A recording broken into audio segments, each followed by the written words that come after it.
Good afternoon. Good afternoon. Good afternoon, Facebook, YouTube, Threads, Instagram, and all social media outlets and beyond. It's a nice, hot, sunny day. It's hot out here, little dry heat, but it's beautiful out. I'm up here today. I just want to talk about some things like what's going on. Like it's been like the last couple of weeks. It's been a hell of a. It's been like a heck of a week. Like a hell of a month. The last few weeks. Now, I started off yesterday with that Donald Duck Trump situation when he got shot in the ear and the assassin missed his mark, but that's okay. But that's another story. Now, I want to talk about another issue that happened a couple of weeks ago in Canada with the rap star known as Rick Correction Officer Ross. Now, the one thing that's really troubling, that bothers me the most, is all these black up and coming, all these black rap stars, up and coming legends. I mean, like the nonsense that I'm hearing about, like P Diddy, which that's another story, which we're gonna talk about another topic, another time. But I'm gonna, but let me stick on the task at hand. Rick Ross. Now, as most of y'all already know, his entourage got mobs up in Canada. Now, an up and coming aspiring rapper up there. I think his name is Mercules or Berkeley's. I'm not 100% sure him. I forgot. But he's an up and coming rapper up there in Canada. Now, when Rick Ross took the stage and performed his last act or whatever, how that transaction turned out, the young man warned Rick Ross, "You cannot play that song up here in Canada." As y'all know, the diss track was from Kendrick Lamar. They not like us. Now, Rick Ross foolishly, stubbornly, and ignorantly ignored that warning. He went up there, went on stage, and performed the song "They Not Like Us." After his performance, when he left the stage, his entourage was confronted by local Canadians, loyal, dedicated fans to Drake. They confronted Rick Ross. A medley ensued. Rick Ross was assaulted a little bit, but his entourage was brutally attacked. One of his entourage members was like knocked out. I mean, laid him down hard. They had to carry him off the floor, you know what I'm saying, off the ground where he was at, where he laid at. But now, like they said on the YouTube channels, like I said, when I heard about it, it was appalling, it was disturbing. So I checked the YouTube channels. I heard what happened up and everything. But like one of the guys said on YouTube, the content creators, like he said, bottom line, whatever. Now look at the consequences of the actions that happened up in Canada. Okay, now when talent rappers and the performers coming out of Canada come to the states now, they're gonna remember that. They're gonna look back at that and saying that an American got his behind kicked up in Canada, so therefore they're looking for retributions now because he is gonna trickle and it's gonna cause that trickle effect now because he's like now. Y'all jumped one of our men up there. Now y'all come down here. Y'all gotta deal with us now. Now we should have took lessons, what, 26 years ago with the Tupac Biggie case. You know what I'm saying? It's sad. It's very sad that you got two pioneers in hip hop, both dead the same year over foolishness about who's the best coast with the entertainment, West or East Coast. That's crazy. The West Coast has their style. The East Coast has their style. It should be all about performing the crowd. You know what I'm saying? Not who's this and who's that. Okay, the people make the decision on who's a hot and who's not. You see what I'm saying? Bottom line is this: Tupac is gone, Biggie's gone. You got two families destroyed. You got people destroyed because Tupac and Biggie were loved because first and foremost, they had families. Now there are two kids that grew up without their father because he was murdered. And we have another child that was grew up without her father because he was murdered. I'm talking the daughter of Tupac and the son and daughter of Biggie Smalls. They grew up with memories of their father. If now with Tupac's daughter, I don't know. I don't know if she was young or if she was born yet. But the thing is, the bottom line is this: she grew up hearing how famous her father was, like Biggie. They seen how learn. They were too young to know what's going on, and Tupac's kids as well. But they hear how famous their fathers were, how loved their fathers were, and the foolishness that got their fathers killed. Okay, now here we go yet again another scenario. North and South now the border. If Drake come down here or any of the mechanics come down there, they may get confronted. All because of what happened with the case between Rick Ross and the people of Canada that felt disrespected because the one rapper told Rick Ross, do not perform that song up here. But he foolishly did.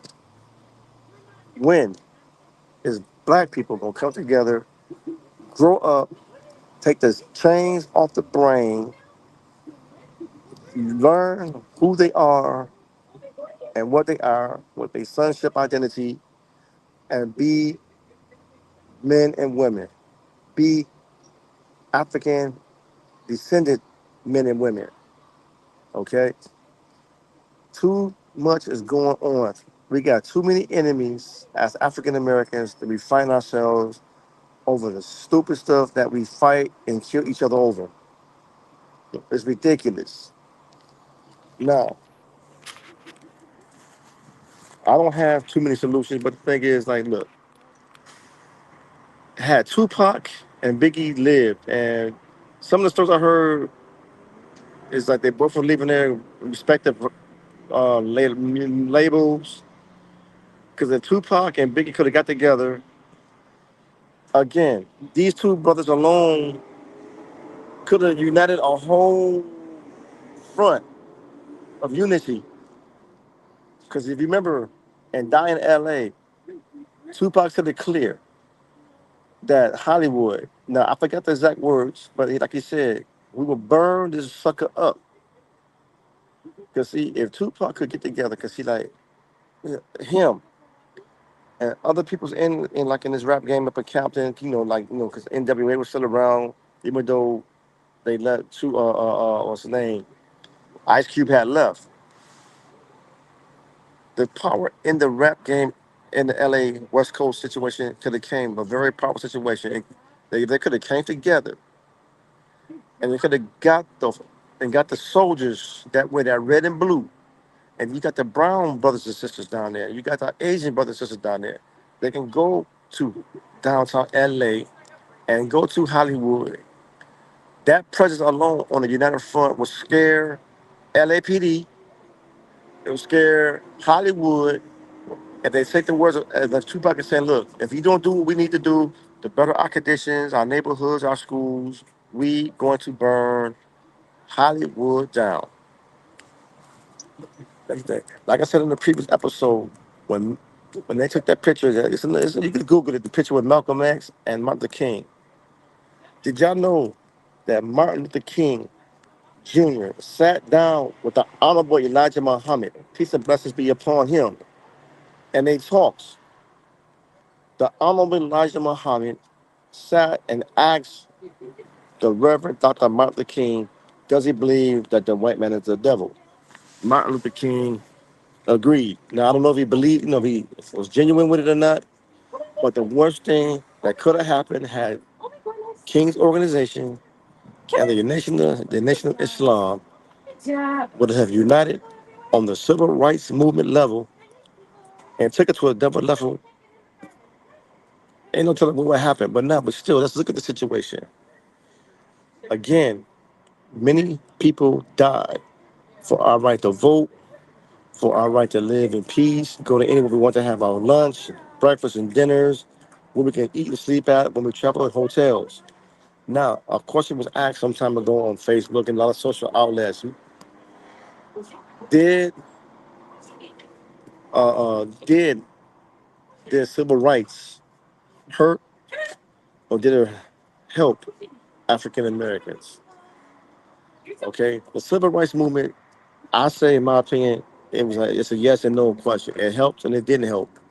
Now, once we got the right to sit in, go to the stores, got the right on the front of the bus instead of the back of the bus, and since we were able to stay in the Hyatt, the Hilton, the other fancy hotels, and now we can go to the Ritz and all other fancy clubs.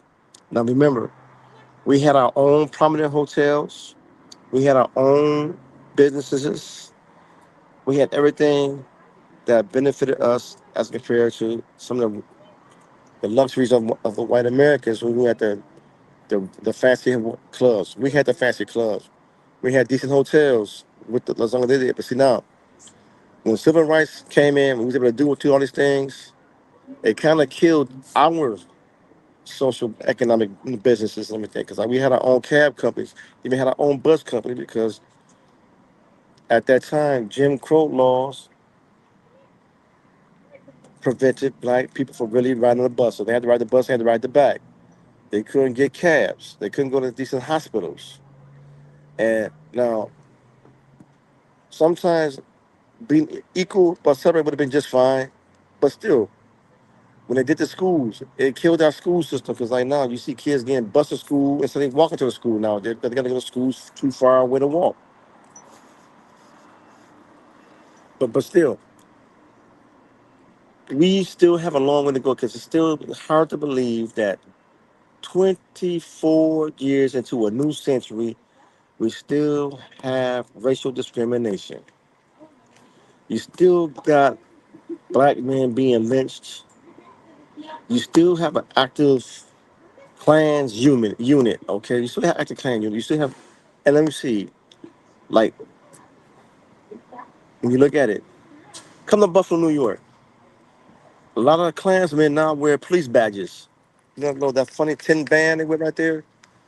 They got the sign saying Buffalo PD, and the Grand Wizard of the Ku Klux Klans is in the Buffalo Benevolent Order of the Police. You know what I'm saying? That blue coward of justice they got right there. You know what I'm saying? That blue wall of cowardness.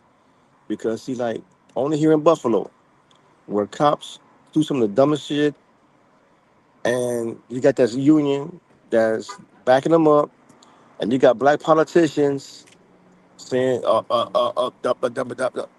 okay, because like I think we had that snowstorm that killed like they killed many people, 40, 50 people or more. We had a bad, bad, bad snowstorm. Now, I understand this so the city was looted, not just on the east side or the ghetto. The whole city got hit. Now, a couple, two black men or black women, they got caught with stolen properties and things. But now the cops had to lay down on the ground. It was a problem. It was snowing.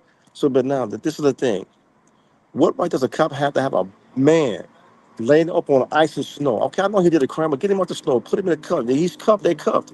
Put them in the vehicle. But ask me this, why? When I went to a meet with the council member of that district, and I asked that question with shouts out to my boy Willie Stewart. Shouts out to the sheriff deputy, the retired sheriff deputy. Shouts out to Willie Stewart. Good luck because I asked a couple questions for him over there because he already asked us limited questions. But the one question I had to ask the councilman at that time is like, look, we got black sons. I got a black son.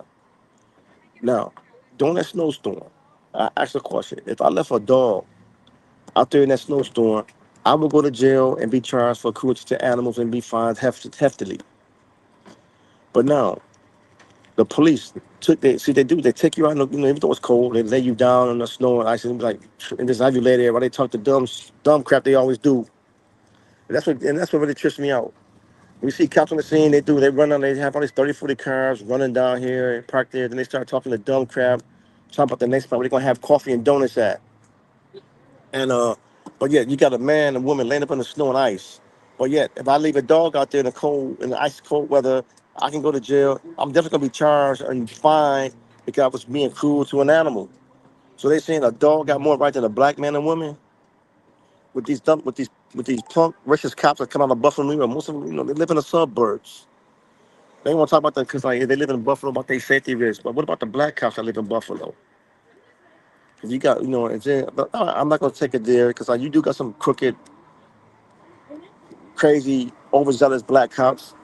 I'm not sure how some of the young guys are now, but like over the last like 10 years prior to these new guys, if you came to Buffalo, ask some of the cops that were total d heads, a holes. Like one, he wear a white shirt now. He was a straight jack in the butt.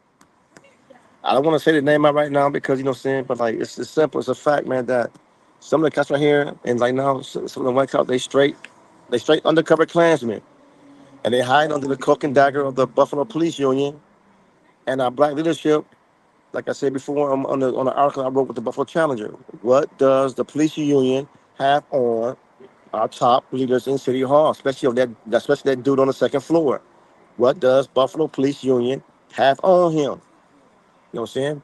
Like, if y'all know what I'm talking about, he got a son. He got caught driving He crashed his car. Underage driving, no license, crashed his daddy car. Then 2 years later, he's in college. He get caught shoplifting. Bingo. Then I hear he's in the mental institution. I know some people that was there that verified that he's there, but the thing was, he got caught breaking and entering. Now, with somebody to go ahead and foil the situation, if you know what I'm talking about, foil the information. I might just do it myself and go find out, is there a police record on that, on at least those two incidents. Well, matter of fact, those three incidents. But back to Rick Ross, y'all. Come on, like, look, all you entertainers, man, look, make your money. It was cool, man. Do your thing, man. But see, look, you gotta wise up. When you got all this money, when you got all this fame, people watching you. All the right people are watching you. You got the feds, local and county police agencies looking for you for to do the dumb stuff, man. Come on, man. Why would you get there and make all this money and work? You work hard. You got there. You there now. People love you. People love your music. They love what you're doing on the screen. Why go out here and act a clown and a fool on the streets? You know what I'm saying? Get your people. Get them out the neighborhood. Get them out here. Okay, like look, the music business ain't gonna go far. Well, it's gonna go far, but it's not gonna last too long because music come and go. You know what I'm saying? You hot 1 minute, you cold the next. Learn how to manage your monies, how to invest your monies. Take your people, like Nipsey Hussle said. He take his tribe where he go. Teach your tribe, teach your boys how to make this money, how to invest their money. So when the music stops, y'all can continue to live a healthy lifestyle. But don't spend because like now you got this with those them dudes down south, man. When they killed this all the stuff I hear, man, about these rap celebrities going to jail now, man, for murder charges. I'm like, come on, man, y'all gotta stop all this nonsense, man. Do your thing, man. Make your money, man. Like you said, every day's your birthday, man. But don't go out there and get yourself in trouble, spending money. Then still you end up in jail. Come on, that's not cool, man. No, and educate the ones under you, man. Educate them kids, man. Tell them kids stay in school. You know what I'm saying? If music is gonna be the career, stay in school, pursue your music career. Learn how to, like save money. How to use the capital, this and that, man. But don't come in here and spend the money on all these unused, unnecessary items that you need, that you don't need.